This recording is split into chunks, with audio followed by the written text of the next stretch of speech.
to Super Families with Sue. I'm glad you could join us. My name is Sue Karugah. I saw this quote from Moms Living Thrifty. Children that aren't taught accountability for their actions grow up to become adults that think nothing they do is wrong. And that also applies to their sexuality. Let's talk about it. Welcome.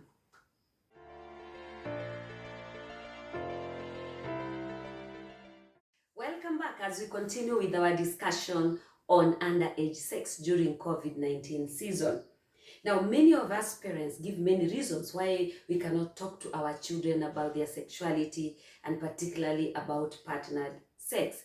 And we shy away from talking about it, and we are expecting their teachers to teach them, or even the religious leaders to do that. But today we want to discuss 10 reasons why we should talk to our children about their sexuality and about partnered sex. And I hope that at the end of this discussion, if you are not already having a conversation with your child about their sex, then you will be able to see the importance of doing that. And so to number one, the first reasons why we should really be having conversation with our children is that sex and sexuality is a natural part of our lives as human beings. I mean, sexuality is part of us. It's a biological function.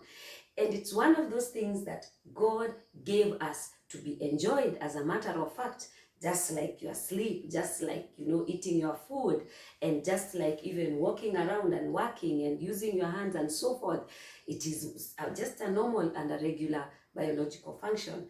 And if we give importance to all those other biological functions, then we also need to give importance to our sexuality. And we need to talk about it openly. I mean, there is no shame when we are talking about eating our food or even going to work. And therefore, there should be no shame in us talking about our sexuality. And so as parents, we really need to engage our children in discussions, in conversations about their sexuality, and in particular about partnered sex. And so that's number one. Now let's go to number two. And number two is children ask questions, especially right from when they are young. When they learn how to talk, they begin to ask you questions like, why, where did I come from? Or how comes I have, different, genitalia, compared to my friend? Others will even ask you when they see an expectant mother, oh, why does auntie have a very big belly? And for most of us parents, we normally lie to them. Or we tell them they will understand when they grow up. We don't want to answer their questions. And as they are growing older, they become very curious. They want to know about, especially partnered sex. They are very curious about it. And therefore, it is important for us as parents to satisfy their curiosity by explaining to them where they came from without lying, and also by making sure that we give, of course, age-appropriate information and we tell them the truth. At least that's what is most important, so that they can grow up understanding themselves and understanding this whole issue of sexuality. And then the third thing is that our children are growing in a highly sexualized environment. Nowadays, it would appear like everything is about sex. The music that is being sung is just so outrightly, explicitly about sex, and very, very vulgar language being used there. The soap operas and videos on television, and at the click of a button, a child has access to pornographic information. And that highly sexualized environment pushes our children to experiment with sex, and which can be very, very risky. Our children can actually engage in very unhealthy, risky sexual behavior because of they are living and growing up in a highly sexualized environment. And for that reason, we need to have conversation with our children about it, so that we can give them support to be able to withstand the pressure that comes with living in an extremely highly sexualized environment. And so that is why we need to have these conversations. And then number four is that We need as a parent, you need as a parent to instill yourself in the life of your child as an authority, even as far as matters of sex are concerned. Because at the end of the day, in case of anything, you will also have to take responsibility. For example, if your child, if your son impregnates another person's daughter, then at some point, if they are underage, you will be required to take responsibility. And we have seen this happening a lot. If your daughter gets pregnant, then again, as the parent, you will have to take responsibility. Perhaps they will go ahead and get that baby, and you will have to take care of that child. And therefore, it's important that we instill ourselves in the lives of our children early, as as an authority as far as matters of sex are concerned. And then number 5 is that sex has got consequences. Engaging, and particularly in partner sex, it has got serious consequences. It is a gift, it is extremely good, it is enjoyable, but it also has consequences. And we need to educate our children about the consequences of engaging in partnered sex, and they need to know the risks.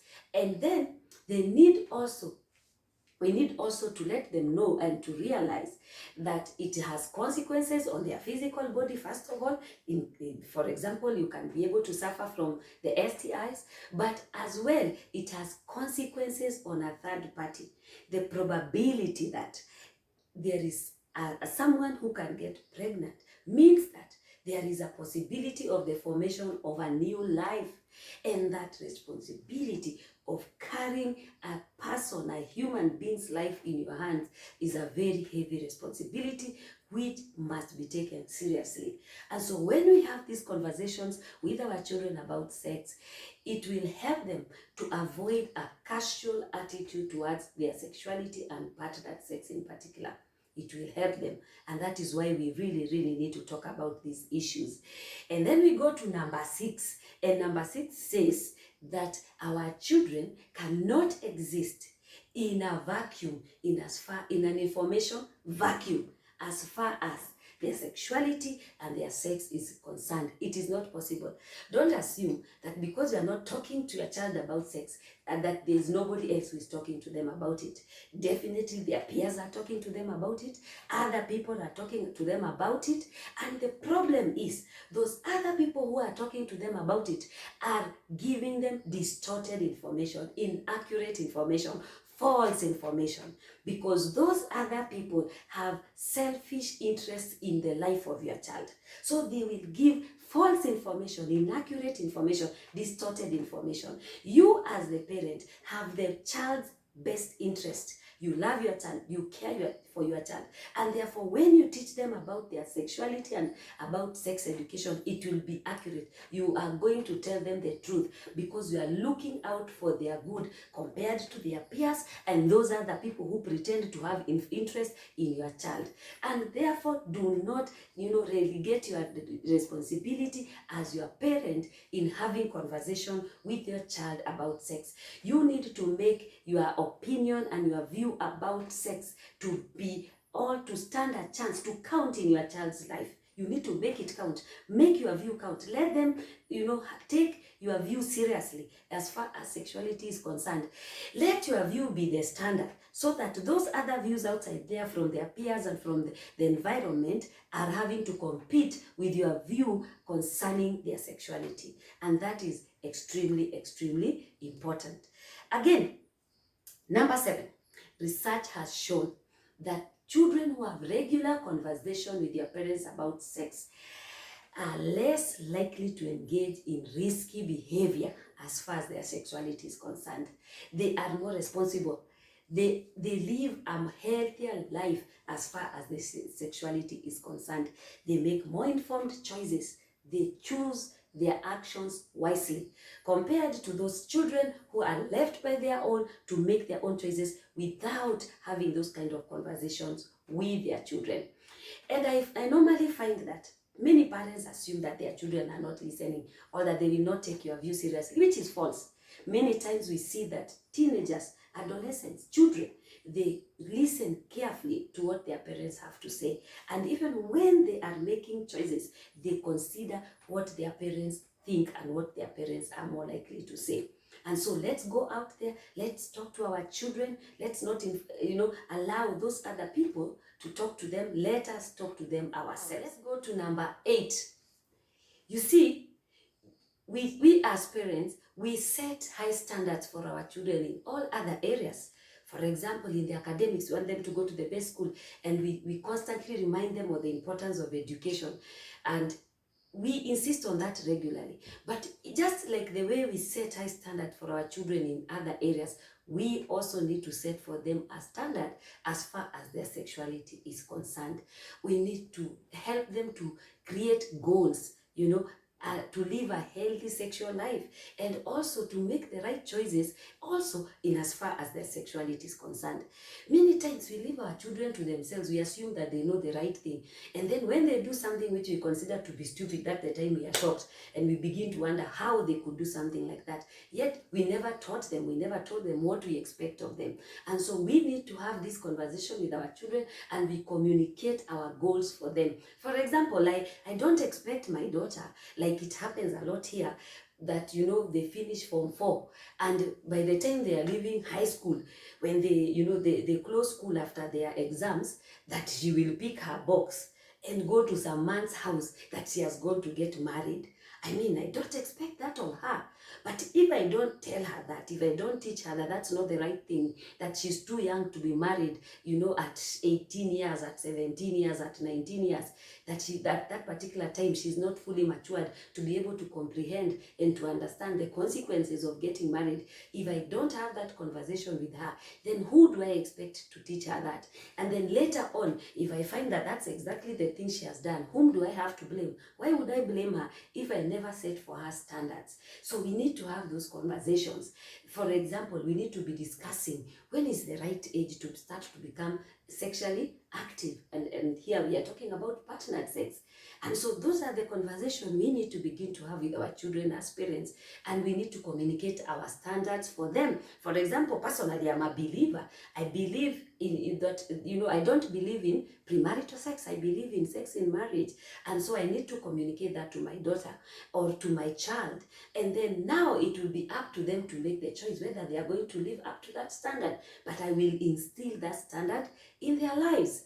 And then the other thing that is number 9, the reason why we need to talk to our children about sex is because we don't want them to fall in the same pitfalls that we may have fallen in as parents. One of the reasons why we as parents don't talk about sex with our kids is because we also failed in that area, at least for the many of us.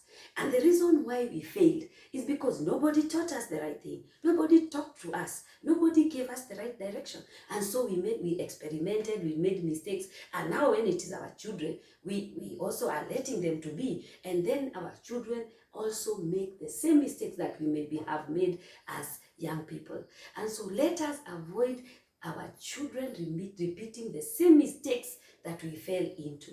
And then for those of us who succeeded and we made it through, childhood and teenage in the right way, we should not assume that our children will also make it in the right way if we don't talk to them. Our parents may not have had, had that knowledge that we have right now on the importance of talking and communicating with our children about their sexuality. But we have that advantage. We know about it. So we need to talk about it. Let's not assume if I escaped the turmoil of adolescence, I should not assume my child will automatically escape. I need to work with them. I need to support them. Things are tough. There was no social media in those days. There were no phones. Right now, our children have phones. And so we need to talk to them so that we prevent them from falling into serious traps in their teenagehood and even in their adolescence. And then the last 10th reason why we need to talk to our children about sex, and this one is a sad one, is the fact that our children are constantly surrounded by sexual predators. It's just a sad story. Even just this week, we saw the story of a girl, 9-year-old, who was sodomized until she cannot even sit down, and the same thing is happening to our boys. We are seeing cases, and very many cases, especially right now during this time of COVID-19, of children who are being sexually abused. And it is true that if we talk to our children about their sexuality and we have those kind of conversations, then they will be more aware, and especially the older children, and they will be able to take precaution against predators. They will less likely put themselves in harm's way. And so in that, prevention is better than cure. And at the same time, just in case, and God forbid, that they fall in the hands of a predator, they are more likely to to call for help. They're more likely to speak out and call for help if we regularly have conversations with them about sex and their sexuality. Children who are, they don't have those kind of conversations are more likely to be intimidated into keeping quiet, and they will, they will feel shy about it. They will think that they are to blame, and that's why they have been abused, and so they will not communicate, they will not talk about it. And as a result, you find children who are completely traumatized. And in fact, many times the abuse is by a relative or an adult that is well known to that child, and so they might fear to talk about it, and so it happens for a long time before the parent is able to know about it. And sometimes even the parent never knows about it until the child is fully grown up and they are able to talk about it. And therefore, as one way of protecting our children from those sexual predators, we need to have these regular conversations about sex, and to talk to our children about their sexuality and what to do in case somebody tries to attack them. Those are the conversations we need to have. And so I hope that by now I have been able to convince you, and if already you have not started to have those kind of conversations with your child, that from now on you are going to make it regular in your house, and you talk about it, because there's nothing shameful there's nothing shameful about sex. We shouldn't be ashamed about it. It's part of our lives. Otherwise, for now, from me, it's bye-bye. God bless you, and thank you for watching.